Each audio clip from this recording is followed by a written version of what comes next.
When worlds collide, the alarms on mining station Omega-7 screamed through the corridors like wounded animals, their red warning lights painting everything in shades of emergency.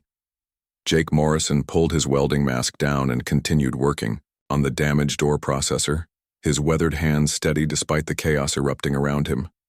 After 15 years working the asteroid belt, he'd learned that panic solved nothing and steady work solved everything.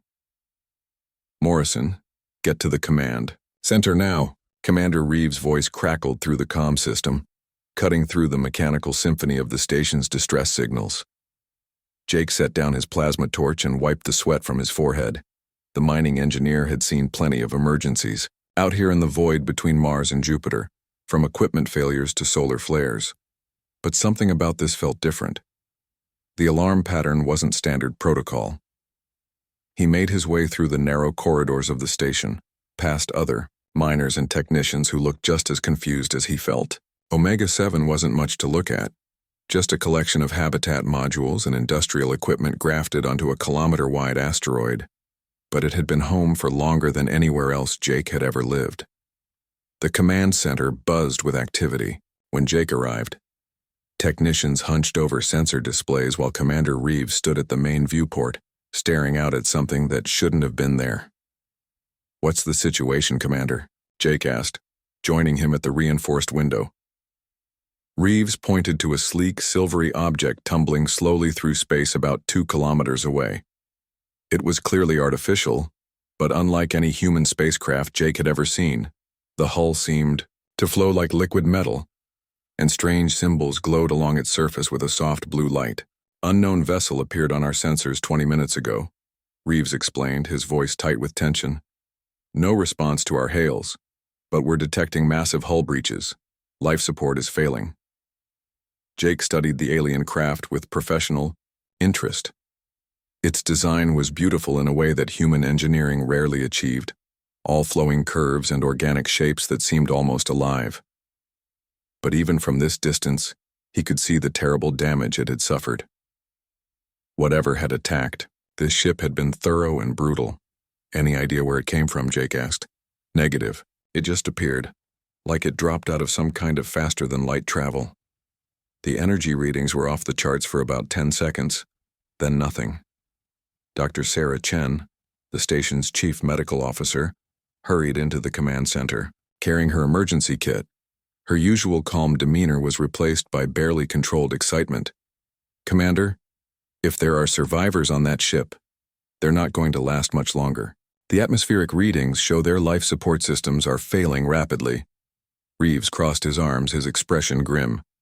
"And if we bring them aboard, we could be exposing ourselves to unknown pathogens, hostile entities, or worse.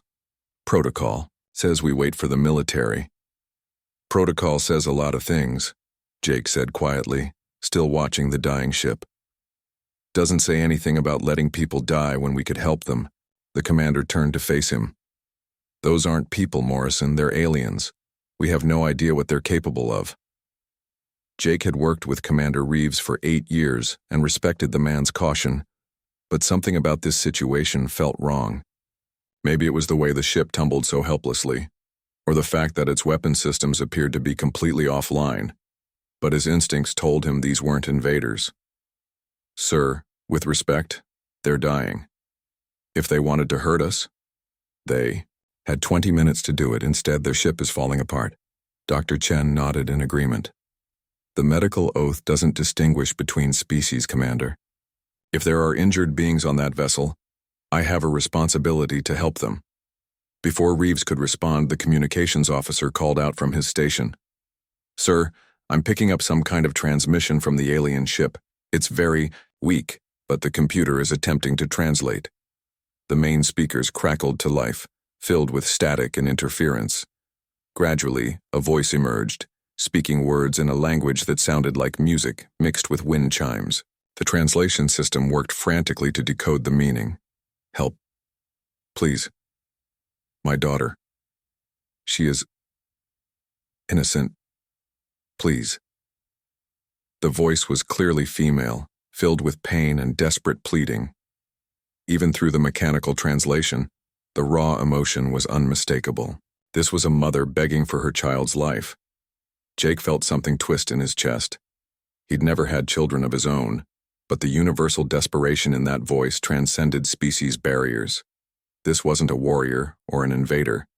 This was a parent facing death and thinking only of her child.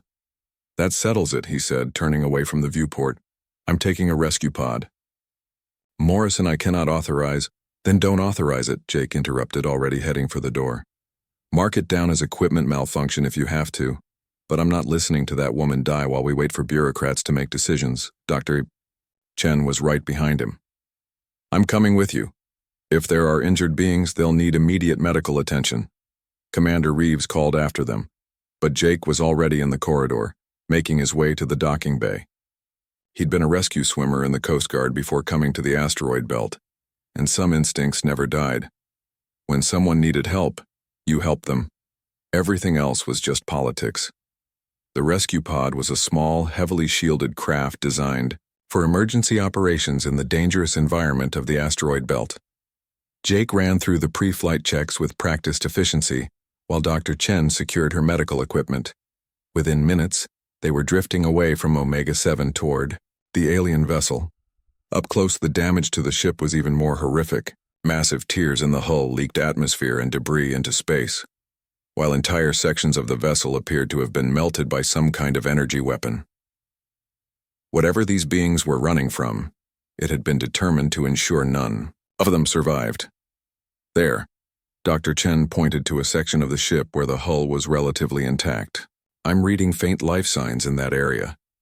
Jake maneuvered the pod carefully, using its magnetic clamps to attach to the alien hull. The airlock cycled slowly, equalizing pressure between the pod and the damaged ship. When the inner door finally opened, they stepped into what could only be described as a nightmare. The corridor they entered was filled with a strange, luminescent atmosphere that seemed to glow with its own light. The walls were smooth and organic-looking, more grown than built. But scattered throughout the passage were the bodies of the ship's crew. The aliens were tall and graceful, with pale blue skin that seemed to shimmer with an inner light. Their faces were humanoid but refined, with large eyes and delicate features that suggested intelligence and sensitivity. They wore form-fitting garments that looked more like living tissue than fabric. My God, Dr. Chen whispered, kneeling beside one of the bodies. They're beautiful. Jake nodded, but his attention was focused on the faint sound coming from deeper in the ship. It was the same voice they'd heard over the radio, but weaker now, barely above a whisper. They followed the sound through the twisting corridors until they found her. The alien woman lay in what appeared to be a small personal quarters. Her pale blue skin faded to an almost gray color. She was clearly dying, but cradled in her arms was something that made Jake's heart skip a beat. The infant was tiny, no bigger than a human baby, with the same pale blue skin as her mother, but bright, alert eyes that seemed to hold an intelligence far beyond her apparent age.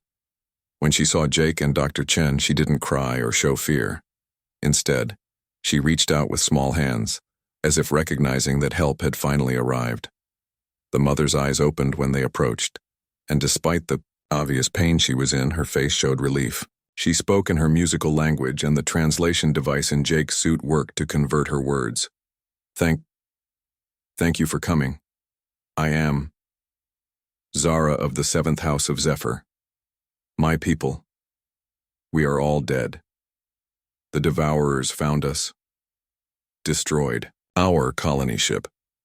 Dr. Chen immediately began scanning both the mother and child with her medical equipment. The baby appears healthy, but the mother has suffered massive internal trauma. I don't think there's anything I can do. Zara seemed to understand, because she pressed the infant more firmly against Jake's chest when he knelt beside her. Please. Her name is Lyra. She is all that remains of my world. Will you protect her? Jake looked down at the tiny alien child in his arms. Lyra stared back at him with those impossibly intelligent eyes, and he felt something fundamental shift inside him. This wasn't just about rescuing survivors anymore. This was about becoming responsible for an entire species' future. I promise, he said simply. I'll protect her with my life." Zara smiled, and for a moment her faded skin seemed to glow with a faint inner light. She will need to know about her people, about what we were. The knowledge crystal, in my pendant, it contains our history. With trembling fingers, she removed a small crystalline pendant from around her neck and pressed it into Jake's free hand. The crystal was warm to the touch and seemed to pulse with the same rhythm as Lyra's heartbeat. "Raise her with kindness," Zara whispered, her voice growing fainter. "Teach her to be strong but not cruel, to be wise but not cold. She carries the hope of the Zephyrian people now." Dr. Chen took readings as Zara's life signs faded. "I'm sorry. Her injuries are too severe. She doesn't have long." Zara's eyes found Jake's one more time. "You have a good heart, human. I can feel it. My daughter, she will grow to understand the gift you are giving her." The alien woman closed her eyes and let out a soft breath that sounded like wind through crystal chimes. The glow in her skin faded completely, and Dr. Chen's scanner confirmed what they already knew. Jake held Lyra closer, feeling the weight of the promise he just made. The baby didn't cry at her mother's passing. Instead, she seemed to study Jake's face with those ancient-looking eyes, as if she was memorizing every detail. "We need to get back to the station," Dr. Chen said gently. "She'll need proper care, and we need to figure out how to feed her." The return journey to Omega-7 passed in tense silence. Jake couldn't stop looking at the alien child in his arms, marveling at how human she seemed despite her obvious differences. Her skin had a faint luminescence that pulsed gently, and her eyes held depths that suggested she understood far more than any infant should. When they docked with the station, Commander Reeves was waiting with a full security team. His expression was grim but resigned. "Morrison, what the hell have you brought back?" Jake stood straighter, still cradling Lyra protectively. "Her name is Lyra. She's an orphan. Her people were wiped out by something called the Devourers. She's an alien life form of unknown origin and capability," Reeves countered. "Protocol requires immediate containment and study." "Protocol can go to hell," Jake said firmly. "She's a baby who just lost her mother. She's not going to any lab." The standoff stretched for several tense moments.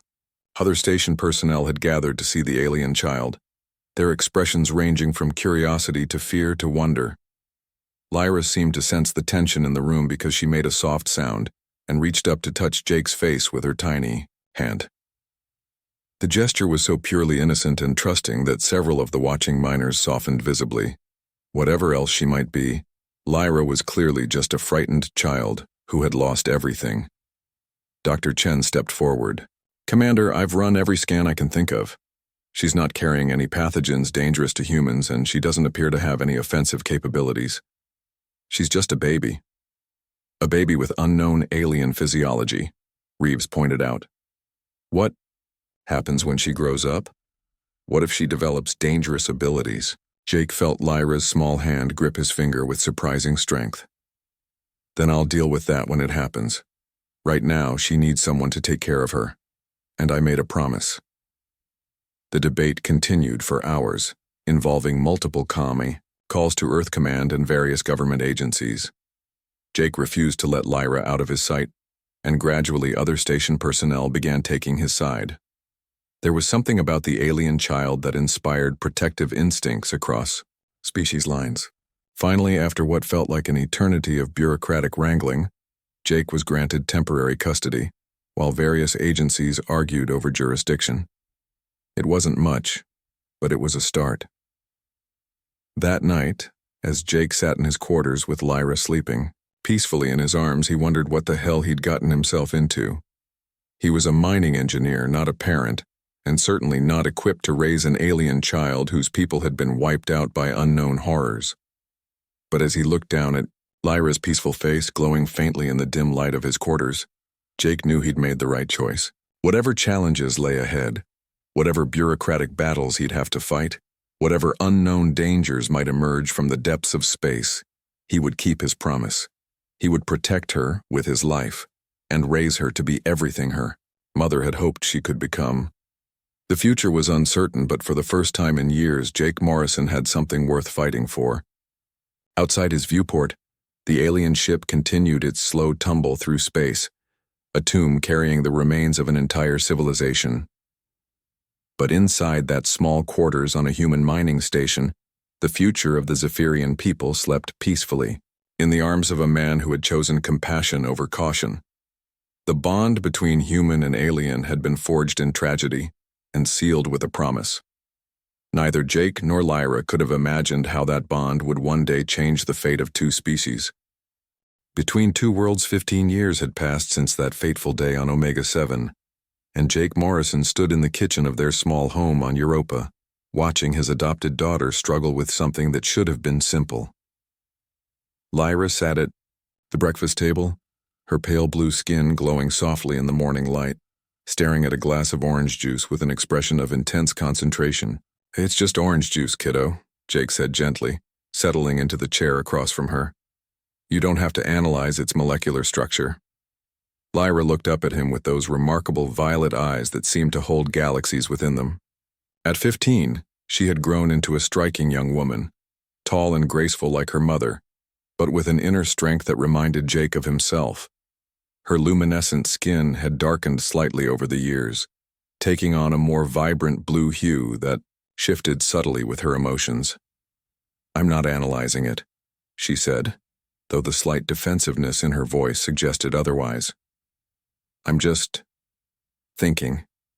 Jake had learned to read the subtle signs of Lyra's moods over the years, the way her skin brightened when she was happy, dimmed when she was sad, and took on a more intense glow when she was frustrated or angry. Right now, she was definitely frustrated. "Want to talk about what happened at school yesterday?" he asked. Keeping his voice casual, Lyra's skin flared slightly brighter. "You heard about that? Europa's a small colony, Lyra.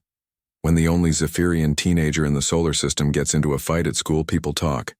She pushed the glass away and crossed her arms. "Marcus Chen called me a freak. Said I didn't belong here and that you were only keeping me around because the government pays you." Jake felt his own anger rise at that. Dr. Sarah Chen's nephew had always been a troublemaker, but this crossed a line. "What did you do?" "I may have accidentally thrown him across the gymnasium." "Accidentally?" Lyra's skin brightened even more. "Well, mostly accidentally. I was angry and my strength it's hard to control sometimes." This was the conversation Jake had been dreading for years. As Lyra had grown, so had her abilities. The Zephyrian physiology that had seemed dormant in infancy was now manifesting in ways that made her stand out even more than her appearance already did. "How hard did you throw him?" Jake asked. "Hard enough that he stuck to the wall for a few seconds." Lyra looked down at her hands. "The other kids were scared, Jake. Even my friends looked at me like I was some kind of monster." Jake reached across the table and took her hands in his. Her skin was always warm to the touch, with a subtle, electric tingle that had become comforting over the years. "You're not a monster, Lyra. You're just different, and that scares some people." "Different is an understatement," she said bitterly. "I can hear thoughts when people are emotional enough. I heal from injuries in minutes instead of weeks. Yesterday, I discovered I can see heat patterns through walls. I'm not just different, Jake, I'm alien." The word hung between them like a barrier. It was something they'd danced around for years, but Lyra had never stated it so bluntly before. "Being alien doesn't make you less valuable," Jake said firmly. "It makes you unique. And unique can be a gift, even if it doesn't always feel like one."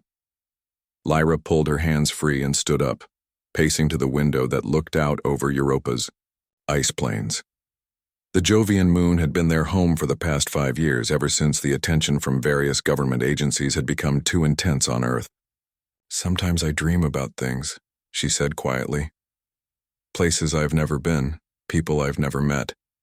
They feel like memories, but they can't be mine." Jake felt a chill that had nothing to do with Europa's cold atmosphere. This was new and potentially significant. "What kind of places?" "Cities that float in the clouds of gas giants, ships that look like living things swimming through space. And there's always this feeling of loss, like something terrible happened that I should remember but can't. Jake thought about the knowledge, crystal that Lyra's mother had given him, now secured in a safety deposit box back on Earth. He'd been waiting for the right time to give it to her, but maybe that time was coming sooner than he'd hoped. Lyra, there are things about your people that I haven't told you yet. Things your mother wanted you to know when you were ready. She turned from the window, her skin cycling through different shades of blue as her emotions shifted. What kind of things? Before Jake could answer, their home's security system chimed with an incoming call. The holographic display activated, showing the stern face of Director Harrison from the Colonial Development Authority. Mr. Morrison, we need to speak with Lyra immediately. There's been a development. Jake stood up, instinctively moving between the display and his daughter. What kind of development? The kind that affects colonial security. We have reports of Lyra displaying enhanced abilities that weren't disclosed in her previous evaluations. Those evaluations were 5 years ago, Jake said. She was a child then. And now she's potentially dangerous. We need her to come in for updated testing. Lyra stepped forward, her skin glowing brighter with anger. I'm not going anywhere with you people. You want to study me like a lab rat? Director Harrison's expression didn't change. Miss Lyra, you injured another student yesterday. Your abilities are developing beyond safe parameters. We need to understand what you're capable of. What I'm capable of, Lyra said, her voice taking on an edge that Jake had never heard before, is making my own decisions about my life. The lights in the room flickered slightly, and Jake realized that Lyra's emotional state was affecting the electrical systems. This was definitely new. We'll need to discuss this, Jake said diplomatically. Give us some time to consider your request. I'm afraid that's not possible, Harrison replied. We have authorization for immediate custody transfer. Security teams are already en route to your location. Jake felt his blood turn to ice. This was his worst nightmare coming true. You can't just take her. I have legal custody. Colonial emergency powers supersede local custody arrangements when public safety is at risk.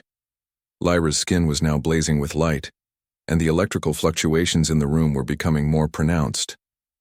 They're not taking me, Jake. I won't let them.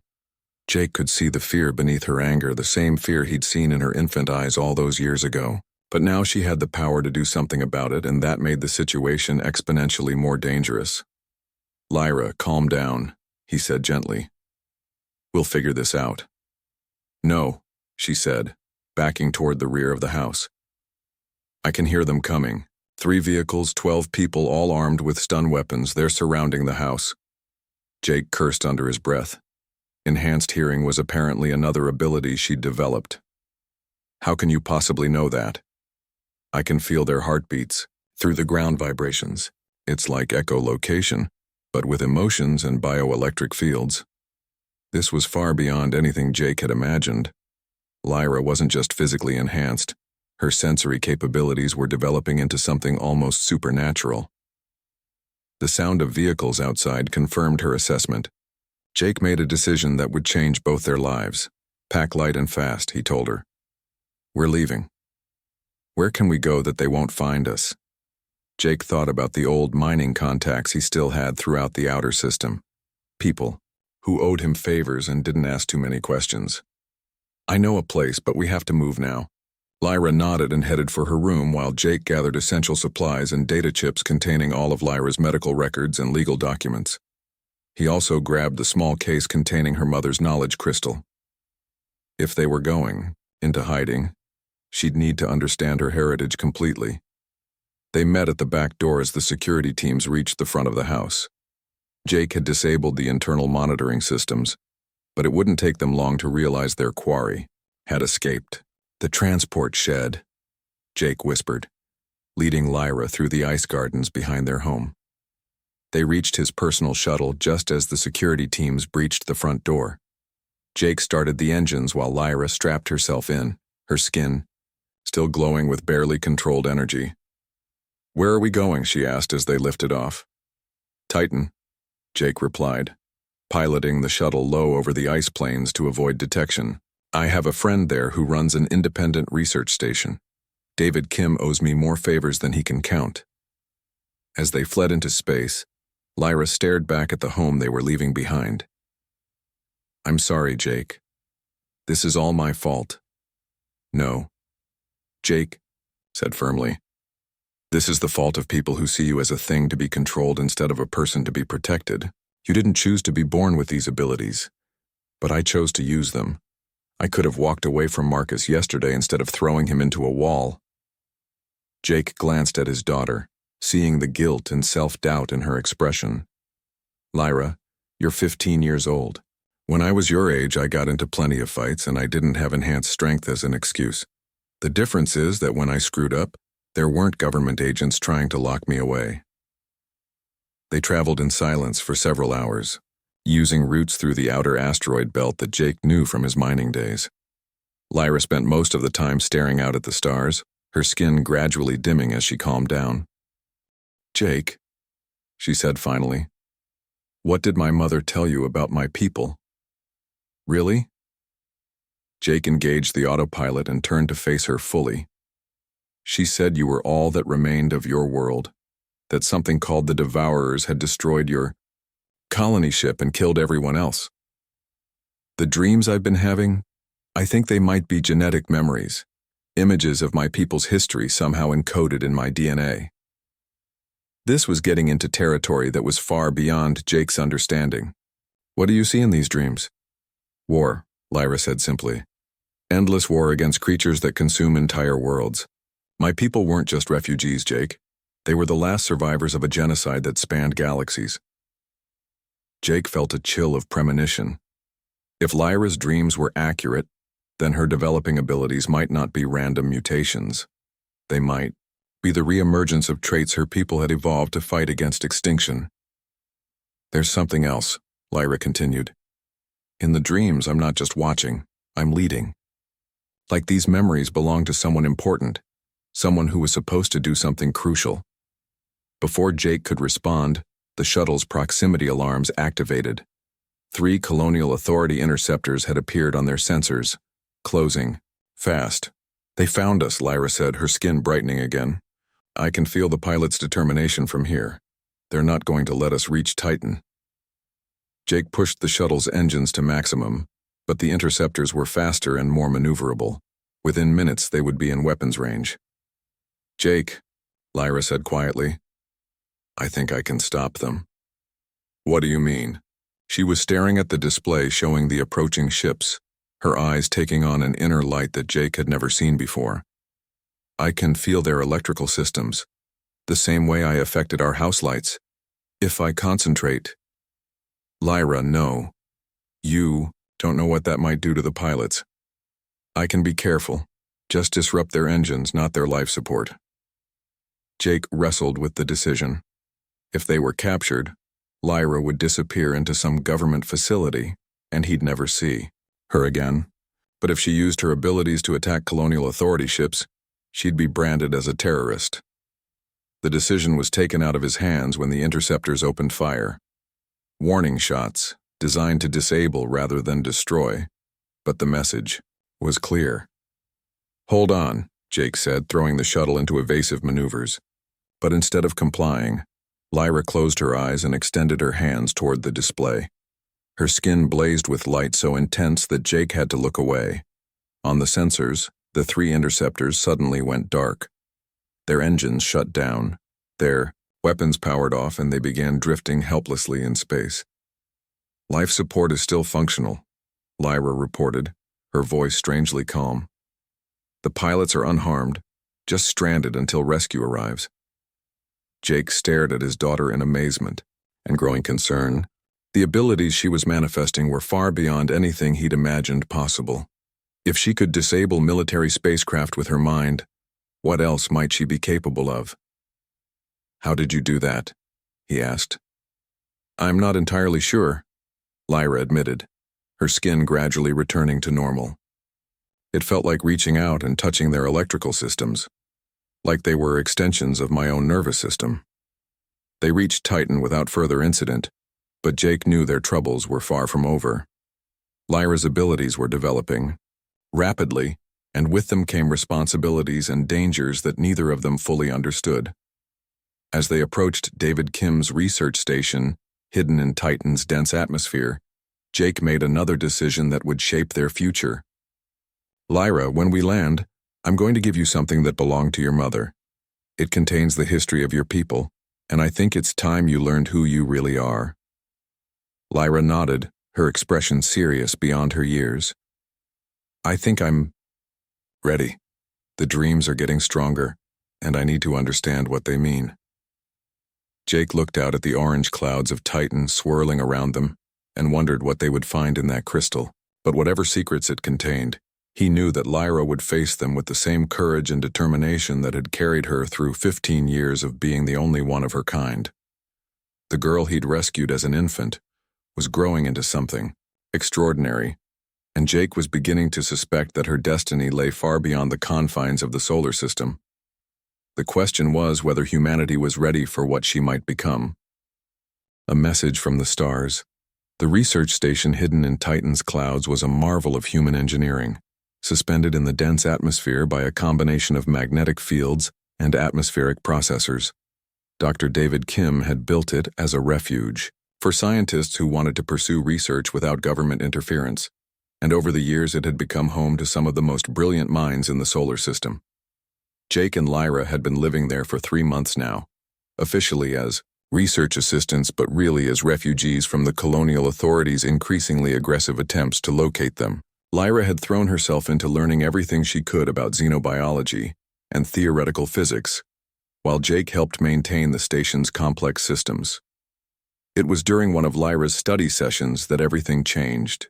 She sat in the station's small library, surrounded by holographic displays showing star charts and theoretical models of faster-than-light travel. Her pale blue skin glowed softly in the dim light as she absorbed information at a rate that astounded even the brilliant scientists around her. The knowledge crystal her mother had left behind hung around her neck, its faceted surface occasionally pulsing with inner light. "The Alcubierre drive theory is fascinating," she was saying to Dr. Kim, who had become something of a mentor to her. "But the energy requirements are still beyond current human technology." Kim nodded, adjusting his glasses. "That's assuming you're using conventional matter-antimatter reactions. But what if there were other energy sources? Things we haven't discovered yet?" Lyra touched the crystal pendant absently, a habit she'd developed since Jake had given it to her. The moment her fingers made contact, the crystal blazed with sudden light, and Lyra's eyes rolled back until only the whites were showing. "Lyra!" Jake jumped up from his workstation across the room, but Dr. Kim held up a hand to stop him. "Wait," the scientist said quietly. "Look at the displays." Around Lyra, every holographic projector in the library had activated simultaneously, but instead of showing human data, they were filled with images that belonged to no Earth database. Vast cities floating in nebular clouds, ships that moved like living creatures through the void, and beings of impossible beauty, with skin that shifted through spectrums of blue and violet light. Lyra spoke, but it wasn't her voice. The words that came from her mouth were in the musical language of the Zephyrians, translated by the station systems into flowing text that appeared in the air around her. "The last princess of Zephyr, heir to the crystal throne, blood of the Starborn and daughter of the Void Walkers. The time of awakening has come." Jake felt the hair on the back of his neck stand up. This wasn't just a recording or a genetic memory. Something was actively communicating through Lyra, using the crystal as a conduit. The images around them shifted, showing scenes of devastating war. Massive creatures that seemed to be made of living darkness tore through space, consuming entire solar systems and leaving nothing but empty void behind them. These had to be the devourers that Lyra's mother had mentioned. "The ancient enemy stirs once more," the voice continued through Lyra. "They have found the path to the Andromeda spiral and consumed 12 systems in the outer rim. The Zephyrian, fleet fights, but we are too few. We need the last princess. We need the one who carries the genetic memory of the Starborn." Dr. Kim was frantically recording everything, his scientific excitement warring with obvious concern for Lyra's well-being. "Jake, her neural activity is off the charts. Whatever's happening, it's pushing her brain beyond normal limits. Can we stop it? Jake asked, moving closer to his daughter. I don't think we should, Kim replied. This might be our only chance to understand her true heritage. The images shifted again, showing a magnificent city built inside what appeared to be a hollowed-out asteroid. Spires of crystal and metal reached toward a central chamber where hundreds of Zephyrians in elaborate robes knelt before an empty throne. The Council of 12 awaits the princess's return, the voice said. The star crown has been prepared, and the fleet of remembrance stands ready to serve. But time grows short. The Devourers have begun the great consumption, and soon they will find the path to your adopted world. Jake felt ice form in his stomach. Earth. They were talking about Earth. How long? He asked aloud, feeling foolish for speaking to what might just be a recording. But the presence seemed to hear him, because the images focused on a star chart showing the path between Andromeda and the Milky Way. By your counting, 18 months before they breach the galactic barrier. By our counting, barely a whisper of time to prepare for the final battle. Lyra's body shuddered, and for a moment, her own voice broke through. Jake. I can feel them, they're so afraid. My people, there are so few left. It's okay, Jake said, reaching out to touch her shoulder. You're safe here. No. Lyra's voice was thick with emotion. I'm not. None of us are. The Devourers don't just destroy worlds, Jake. They consume the very fabric of space-time. If they break through into our galaxy, everything dies. Every human, every alien species, every planet and star. Everything. The alien presence reasserted control, and Lyra's eyes went white again. The princess must choose. Remain in safety while her people and their allies face extinction, or take her place as the last starborn and lead the final stand against the darkness. She's just a child, Jake protested, though even as he said it, he knew it wasn't true. Lyra might be only 18 years old, but she had already shown abilities that defied human understanding. She is the genetic heir to 40,000 years of Zephyrian evolution, the presence replied. The blood of the starborn flows in her veins, awakened by proximity to the crystal of remembrance. She is the only one who can unite the scattered fleets and command the power necessary to stand against the Devourers.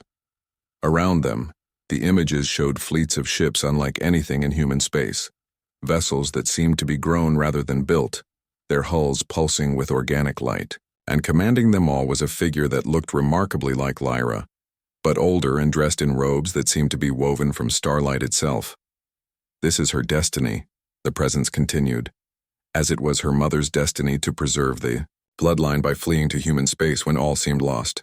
Her mother never mentioned any of this, Jake said. Her mother hoped that the war would end before the awakening came, that the princess could live a normal life among the humans who showed such kindness to a dying refugee. But hope is a luxury. The universe no longer permits. Dr. Kim stepped forward, his scientific mind grappling with the implications. How do we know this isn't some kind of hallucination? How do we know any of this is real? The presence seemed amused by the question. Look to your long-range sensors, human scientist. What do you see beyond the heliopause? Kim hurried to the station's sensor array, his fingers flying over the controls. After several minutes, his face went pale. There are energy signatures. Out there, he said quietly. Massive ones, just beyond Pluto's orbit. They're not showing up on any human detection grid because they're operating on frequencies we don't monitor. The advanced scouts of the Zephyrian fleet, the presence confirmed. They have been watching and waiting for the princess to awaken. When she accepts her destiny, they will reveal themselves to your governments and offer alliance against the coming storm. Jake looked at Lyra, seeing her struggle beneath the alien presence. His daughter, the little girl he'd raised from infancy, was being asked to abandon everything she'd ever known to fight in a war that spanned galaxies. What if she refuses? He asked. Then both our species die in 18 months when the Devourers arrive. There is no middle path, human father. There is only victory or extinction. The images around them began to fade, and Lyra's eyes started to flutter back to normal. But before the connection was completely severed, The presence spoke one last time. The princess has 3 days to decide. If she chooses to accept her heritage, she need only speak her true name while holding the crystal of remembrance. The fleet will come for her and her training will begin. The holographic displays went dark and Lyra collapsed forward, catching herself on the table. Her skin was dim and pale, and she looked exhausted beyond measure. Lyra! Jake rushed to her side, helping her sit up straight. Are you okay? She looked up at him with eyes that seemed older than her 18 years. I remember now, Jake. Everything. Who I am, who my people were, what we're fighting against. You don't have to do this, Jake said firmly. Destiny or no destiny, you're still my daughter and I won't let anyone force you into something you don't want. Lyra smiled weakly, but there was steel beneath the exhaustion. That's what makes you human, Jake. Always fighting for the individual's right to choose, even when the fate of the universe is at stake. So what do you choose? Dr. Kim asked quietly. Lyra was quiet for a long moment, her hand absently stroking the crystal pendant. Tell me honestly, Jake. If you'd known what taking me in would lead to, would you still have made that promise to my mother? Jake didn't hesitate. Yes. Every time. Even knowing it might cost you your daughter? You're not my daughter because of biology or destiny, Jake said firmly. You're my daughter because I chose to love and protect you. That doesn't change no matter what you decide to do. Lyra stood up slowly, her skin beginning to glow with renewed energy. Then I choose to be worthy of that love. I choose to protect the family that protected me, even if it means leaving them behind. She lifted the crystal pendant over her head, holding it in both hands. The faceted surface began to pulse with inner light, responding to her touch. My name is Lyra Zephyr Morrison, she said, her voice carrying new authority. I am the last princess of the Starborn, daughter of Zara, the Farseer and heir to the crystal throne. I accept my heritage and my responsibility. The crystal blazed with light so intense that Jake and Dr. Kim had to shield their eyes. When the glare faded, Lyra stood transformed. Her skin glowed with inner radiance. Her eyes held depths like the space between stars, and she seemed to have grown taller and more regal. But when she looked at Jake, she was still his daughter. I have to go, she said simply. But I promise you this, Jake Morrison.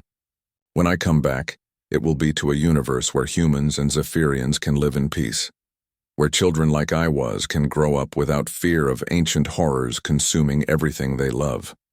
Outside the station, the clouds of Titan began to part as massive shapes descended from orbit. The Zephyrian fleet had arrived just as promised. Jake pulled Lyra into a fierce hug, memorizing the feel of her in his arms. Make me proud, kiddo. I learned from the best teacher in the universe, she whispered back. A human who taught me that keeping promises matters more than staying safe. As the first Zephyrian transport approached the station, Jake realized that his little girl was about to become something the universe had never seen before. A princess raised by humans, carrying the best of both species into a war that would determine the fate of all life in the galaxy. The bond they had forged in tragedy was about to be tested by destiny itself. Rise of the Phoenix. The Zephyrian flagship Starweaver was unlike anything human engineering had ever conceived. The ship wasn't built so much as grown. Its hull a living symbiosis of crystalline structures and organic matter that pulsed with bioluminescent patterns. As Lyra walked through its corridors for the first time, she could feel the ship's consciousness touching the edges of her mind, welcoming her home. 3 weeks had passed since she'd left Titan, and the universe had revealed itself to be far stranger and more dangerous than even her awakened memories had suggested. The Zephyrian fleet consisted of the survivors from 17 different star systems, each one a refugee from the Devourer's relentless advance. What she'd thought would be a mighty armada was actually the desperate remnant of a once great civilization. Princess. Admiral Therenkov bowed deeply as Lyra entered the command chamber. The elderly Zephyrian's skin was a deep purple blue, marked with silver patterns that denoted his rank and experience. The Council of Ships awaits your presence. Lyra had grown into her role over the past weeks, but the formal title still felt strange. She was no longer the confused teenager who'd fled Earth. Her Zephyrian heritage had awakened fully, bringing with it genetic memories stretching back thousands of years. Yet underneath it all, she was still Jake Morrison's daughter, and that human perspective shaped everything she did. "Admiral, I've reviewed the tactical reports," she said, moving to the chamber's central display. "The situation is worse than I expected." The holographic map showed the current position of the Devourer fleet, a spreading stain of darkness that had already consumed the outer spiral arms of Andromeda. Each red marker represented a dead solar system, billions of lives extinguished, 17 Zephyrian battle groups destroyed in the last month. Admiral Theronka reported grimly. "We've slowed their advance, but we cannot stop them. They adapt to every tactic we employ." "Because we're fighting them like Zephyrians," Lyra said, studying the patterns of attack and retreat. "Honorable, predictable, by the book. But that's not how you win against an enemy that consumes entire realities." Commander Velsai, a younger officer with traditional purple ceremonial markings, stepped forward. "With respect, Princess, these are the tactics that have served our people for millennia. The Starborn way of war has failed catastrophically," Lyra interrupted, her voice carrying new authority. "The Starborn way of war assumed we were fighting conventional enemies with conventional motivations. The Devourers aren't trying to conquer or control. They're trying to erase existence itself." She gestured to the display, and the hologram shifted to show footage from the most recent battles. The Devourers weren't ships in any recognizable sense. They were vast organisms of living shadow and twisted space-time, capable of phasing through normal matter and feeding on the fundamental forces that held reality together. "We need to think like humans," Lyra continued. "Dirty fighting, asymmetric warfare, hit-and-run tactics that they can't predict because they don't follow our ancient codes of honor." The assembled commanders exchanged uncertain glances. Admiral Theron Ka cleared his throat diplomatically. "Princess, while your human upbringing has certainly given you unique insights, perhaps we should consider the wisdom of our ancestors." "Our ancestors are dead," Lyra said bluntly. 47 systems worth of ancestors, all following traditional tactics right into extinction. If we want to honor them, we need to win this war, not lose it gracefully. Commander Velsai's skin flushed darker with anger. "The princess speaks of abandoning everything that makes us Zephyrian. Would you have us become barbarians like the humans?" Lyra's eyes flashed with dangerous light, and several nearby displays flickered in response to her emotional state. "Careful, Commander. That barbarian human is the reason your princess is alive to have this conversation." The tension in the chamber was palpable until Admiral Theron Ka diplomatically intervened. Perhaps the princess could elaborate on her proposed strategy? Lyra nodded, forcing herself to calm down. These were good people, loyal and brave, but they were trapped by thousands of years of military tradition that was utterly inadequate for this threat. "The Devourers feed on organized matter and energy," she explained, calling up new displays. "The bigger and more complex the target, the more they're attracted to it. That's why they always go for planets and major installations first. Which is why we've been evacuating civilian populations to smaller outposts," Commander Velsai pointed out. "Yes, but we're still thinking in terms of protecting fixed positions. Humans learned something during their world wars that we never had to. Sometimes you have to sacrifice territory to preserve your forces." Lyra manipulated the display to show a three-dimensional map of the local galactic region. "We're going to give them something irresistible to attack, then use their feeding behavior against them." "What do you mean?" Admiral Theron Ka asked. "We're going to fake building a massive superweapon at the Nexus station. Make it look like we're concentrating all our remaining technology and population there for a last desperate stand. The Devourers will commit everything to stopping us." "And then?" Commander Velsai asked, though his tone suggested he was already seeing the implications. "Then we blow the station and everything around it with controlled singularity charges. The gravitational collapse will create a space-time rift that should trap or destroy a significant portion of their fleet. The chamber fell silent as the commanders absorbed the audacity of the plan. Admiral Theron Ka was the first to speak. Princess, the Nexus Station is the last major Zephyrian construction facility. If we destroy it, we lose our ability to build replacement ships, Lyra finished. It's called a calculated risk, Admiral. We sacrifice our long-term industrial capacity to eliminate enough devourers that we have a chance at survival. And if the plan fails? Commander Velsai asked. Then we die fighting instead of dying slowly, Lyra replied. But it won't fail because we're going to do something the devourers have never encountered before.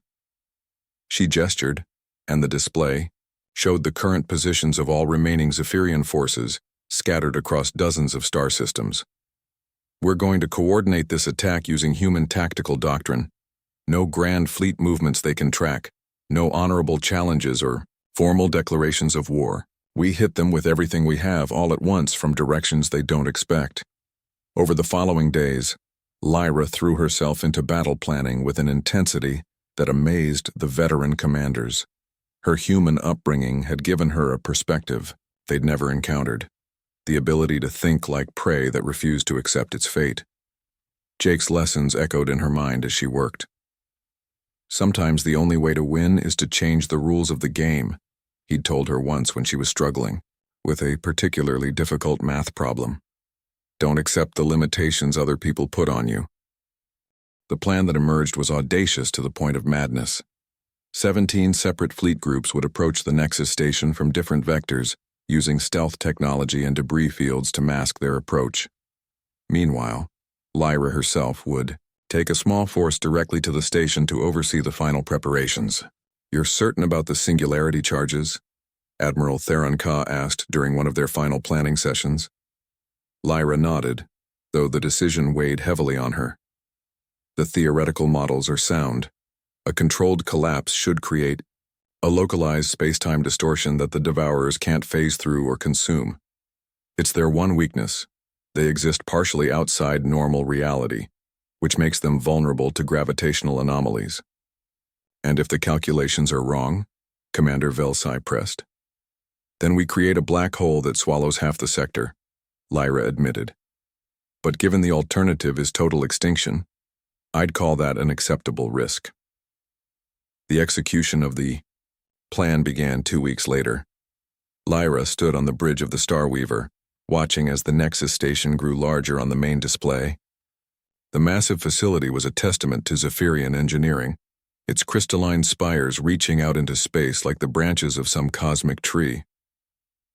Devourer scouts detected at the system's edge, reported Sensor Captain Neela Ray. 12 contacts, moving in standard feeding formation. Perfect, Lyra said, her skin glowing with anticipation.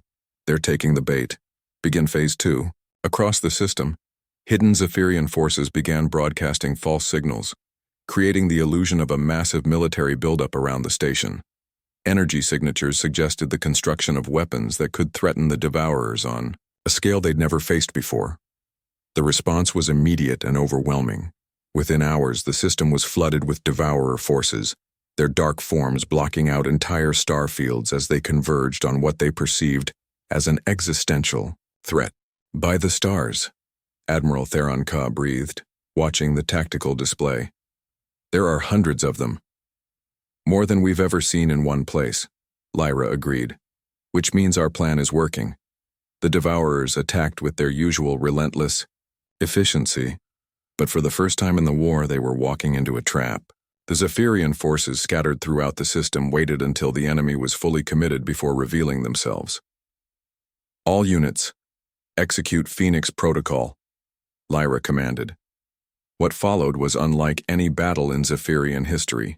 Instead of the traditional fleet engagements with their emphasis on honor and formal tactics, the scattered battle groups struck like wolves, hitting the Devourers from unexpected angles and retreating before they could respond effectively. Lyra had learned from every human military conflict Jake had ever told her about. She employed pincer movements from ancient Earth battles, electronic warfare tactics from human space conflicts, and the kind of desperate innovation that had always been humanity's greatest strength. Princess, the Devourers are adapting to our new tactics, Commander Velsai reported. They're beginning to coordinate their responses. That's what I was hoping for, Lyra replied, her fingers dancing over the tactical controls. The more attention they pay to our fleet movements, the less they'll notice what we're really doing at the station. Deep within the Nexus station, automated systems were placing the final singularity charges according to Lyra's precise calculations. The installation was being turned into the largest weapon in galactic history, powered by the Devourer's own hunger. Princess, Admiral Theronka said quietly, there's something you should know. The other commanders have been talking. They're calling you the Phoenix Princess. The Phoenix Princess? A human mythological creature that burns itself to death, only to rise from the ashes stronger than before. They say you've taken the best of human and Zephyrian nature and forged something new. Lyra felt a surge of emotion at the comparison. Jake had told her the Phoenix story when she was younger, during one of her difficult periods adjusting to her dual nature. He'd said that sometimes destruction was necessary for rebirth, and that the strongest things in the universe were those that had been broken and reformed. Devourer main forces moving into the trap zone, Sensor Captain Nyla Ray reported. Estimated time to optimal positioning, 43 minutes. Begin evacuation of the station, Lyra ordered. I want every Zephyrian off that facility before we trigger the charges. The next 40 minutes were the longest of Lyra's life. She watched the tactical displays as hundreds of Devourer entities converged on the Nexus station, their hungry forms beginning to feed on its abundant energy sources. Around the system, Zephyrian forces maintained their harassment attacks, keeping the enemy focused on immediate threats rather than the larger picture. Princess, Admiral Theronka said as the countdown reached its final minutes, whatever happens, you should know that you've given our people something they haven't had in years. Hope. Lyra smiled, thinking of Jake and his unwavering belief that any problem could be solved if you were willing to think creatively and never give up. I learned from a very wise human that hope is just another word for refusing to accept defeat. All stations report ready, Commander Velsai announced. Singularity charges armed and synchronized. Princess, Sensor Captain Neela Ray called. Out. We have a problem.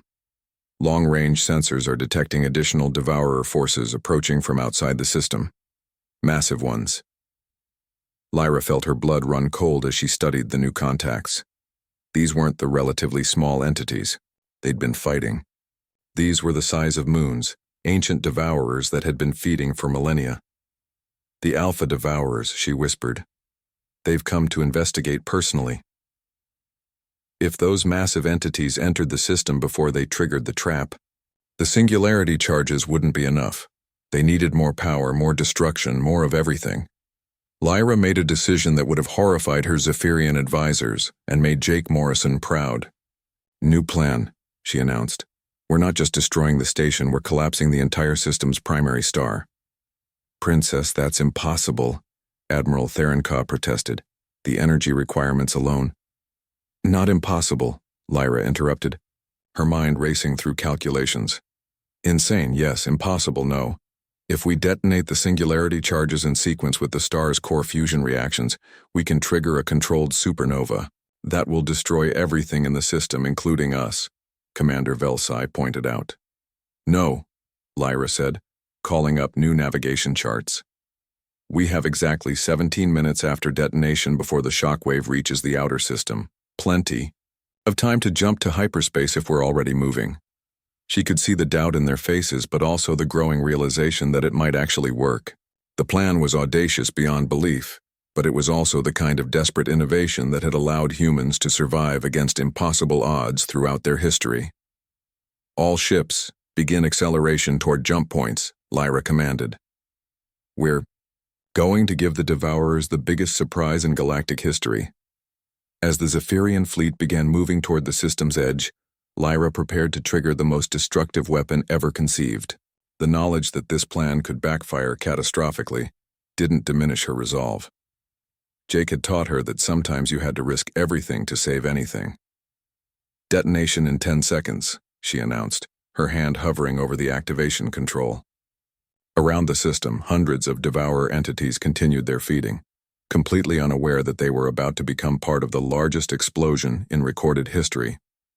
5, 4, 3, 2, 1. Execute Phoenix Protocol.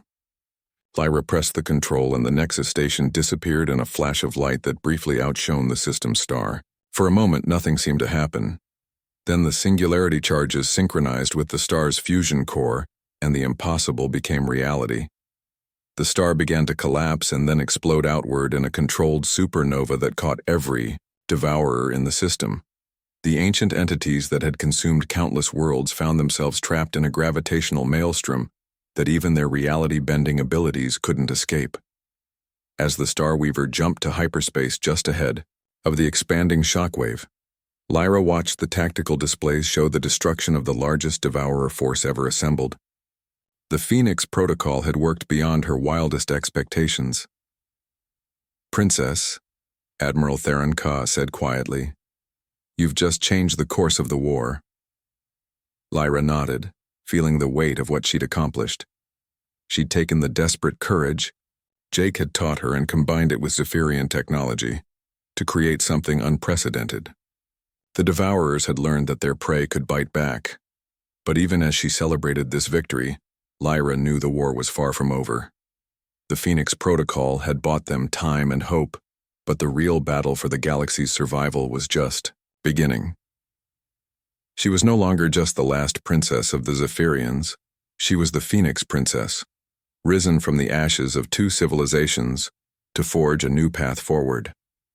And somewhere in the Sol system, a human mining engineer was probably proud of his daughter for keeping her promises, even when it meant changing the rules of reality itself. Honor thy father. 5 years had passed since the Phoenix Protocol changed the course of the war against the Devourers. The controlled supernova that destroyed an entire Devourer fleet had become a turning point, inspiring other species throughout the galaxy to join the fight against extinction. What had begun as a desperate last stand by the scattered Zephyrian survivors had evolved into the largest interspecies alliance in galactic history. Empress Lyra Zephyr Morrison stood on the observation deck of the flagship Rising Phoenix, watching as the combined fleets of 17 different species moved in perfect coordination through hyperspace. Her pale blue skin had deepened to a rich azure over the years, marked now with the silver ceremonial tattoos that denoted her rank as Supreme Commander of the Allied forces. But her eyes still held the warmth and determination that Jake Morrison had nurtured in a frightened alien child decades ago.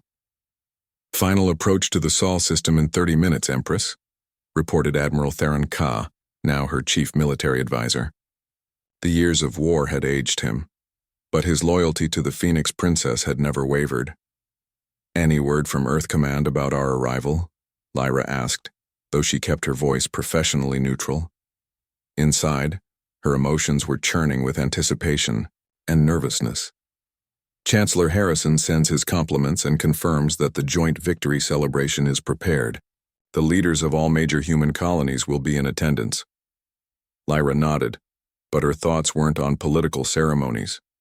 After 5 years of war, of commanding fleets, and making decisions that affected billions of lives, she was finally going home. More importantly, she was going to see Jake again. The war against the Devourers had ended 3 months ago, with the complete elimination of the ancient threat. The alliance Lyra had forged between humans and dozens of alien species had proven unstoppable once they combined their technologies and tactical approaches. The Devourers, who had consumed galaxies by adapting to individual species' weaknesses, couldn't cope with the unprecedented cooperation between radically different forms of life. "Empress," Commander Velsai approached from the communications station. The younger officer had become one of Lyra's most trusted advisors. His initial skepticism about human tactics transformed into deep respect. "We're receiving a personal message for you. Priority 1 encryption." Lyra felt her heart skip as she recognized the transmission code. "Jake?" The holographic display activated, and suddenly Jake Morrison was standing before her, older and grayer than when she'd left, but with the same warm smile that had comforted her through countless childhood fears. "Hello, kiddo," he said, and Lyra had to blink back tears at hearing the familiar nickname. "I hear you've been busy conquering the galaxy and saving the universe. Just another Tuesday for the girl who used to get detention for throwing bullies into walls." Despite the formal setting, Lyra laughed out loud. "You always did have a talent for putting things in perspective." "Someone had to keep your ego in check," Jake replied with a grin. "Though I have to admit, Empress of the largest interstellar alliance in history is a pretty good achievement, even by your standards." "I had a good teacher," Lyra said softly. "One who taught me that keeping promises matters more than staying safe." Jake's expression grew more serious. "I'm proud of you, Lyra. Not because you became some galactic hero, but because you never forgot who you were underneath all the titles and responsibilities." "How could I forget? You spent 18 years making sure I knew that being different didn't make me less valuable, and now you've proven that being different can make you more valuable," Jake said. "The reports I've read about your tactics, the way you brought all these species together, that's not Zephyrian thinking or human thinking. That's Lyra thinking." The conversation was interrupted by the ship's proximity alarms. They had arrived in the Sol system, and the sight that greeted them was breathtaking. Every human military vessel in the solar system had formed an honor corridor, their hulls gleaming in the light of Earth's sun. But more impressive was the massive space station that had been constructed in Earth's orbit, a joint human-alien facility that would serve as the headquarters for the new Galactic Alliance. "Your new embassy," Jake said, noting her amazement. "Humanity's way of saying we're ready to be part of something bigger than just our own species." As the rising Phoenix approached Earth orbit, Lyra changed into civilian clothes for the first time in years. The elaborate robes of the Empress were replaced by simple pants and a shirt that Jake had sent her, clothing that made her feel like his daughter again rather than the leader of a galactic alliance. The shuttle ride down to Earth's surface was surreal. Lyra had visited hundreds of worlds during the war, but none had felt as much like coming home as the blue marble where she'd spent her childhood. The landing pad was surrounded by crowds of humans and aliens, all cheering for the Phoenix Empress who had saved the galaxy. But Lyra only had eyes for one figure standing at the edge of the platform. Jake Morrison looked smaller than she remembered, his hair almost completely gray now, but his stance was still that of the determined engineer who had once defied government orders to protect an alien child. When the shuttle doors opened, protocol demanded that Lyra be greeted first by Chancellor Harrison and the other dignitaries. Instead, she walked straight to Jake and pulled him into a fierce hug that lasted for several minutes, while cameras flashed and the crowd cheered even louder. "I kept my promise," she whispered in his ear. "I came back to a universe where children can grow up without fear." "I never doubted you would," Jake replied, his voice thick with emotion. "You always were too stubborn to let the universe tell you what was impossible."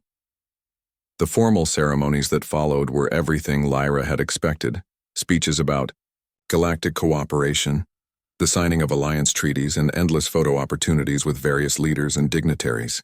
But the moment that mattered most came that evening, when she and Jake sat alone on the porch of his house in Colorado, watching the stars emerge in the darkening sky. "Tell me about the war," Jake said quietly. "The real story, not the sanitized version in the official reports."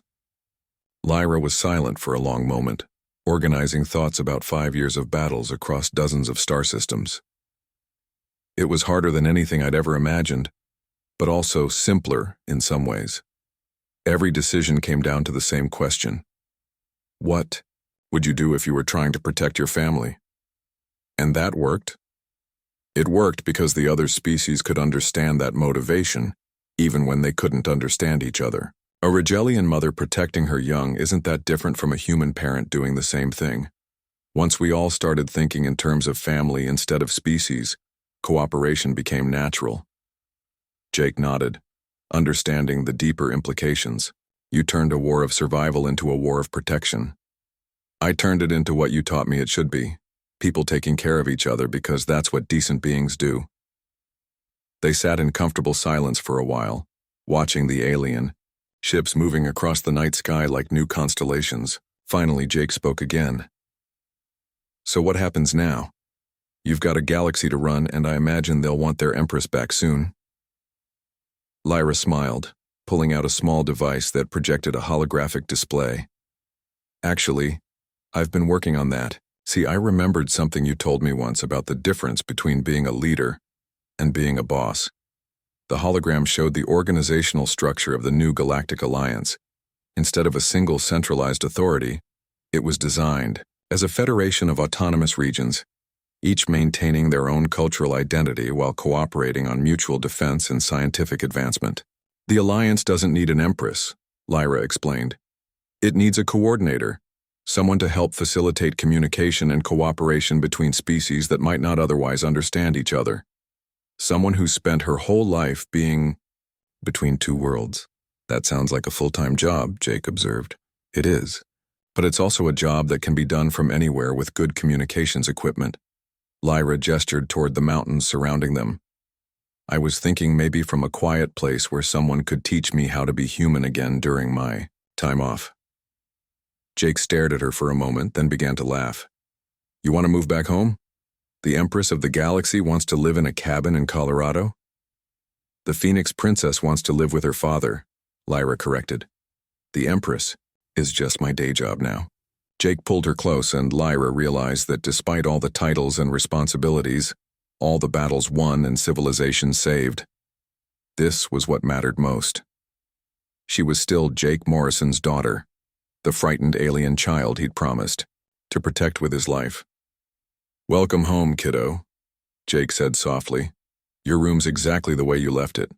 As they sat together watching the stars, Lyra reflected on the impossible journey that had brought them to this moment. A chance encounter on a mining station had led to the first human-alien adoption in history. A promise made to a dying mother had resulted in the salvation of multiple species. And the love between a human father and his alien daughter had become the foundation for a new age of galactic cooperation. The bond forged in tragedy and strengthened by years of separation had proven unbreakable. Jake Morrison had kept his promise to protect Lyra Zephyr, and in doing so, had helped her become someone who could protect the entire galaxy. But more importantly, he had taught her that no matter how far you travel or how much you accomplish, family is what makes you who you are. The Phoenix Princess could conquer empires and save civilizations, but at the end of the day, she was still the little blue girl who had found safety in the arms of a human who believed that love transcends species. Years later, when historians studied the Great War and the formation of the Galactic Alliance, they would focus on tactical innovations and technological breakthroughs. But the real secret of the Phoenix Princess's success was simpler than any of them imagined.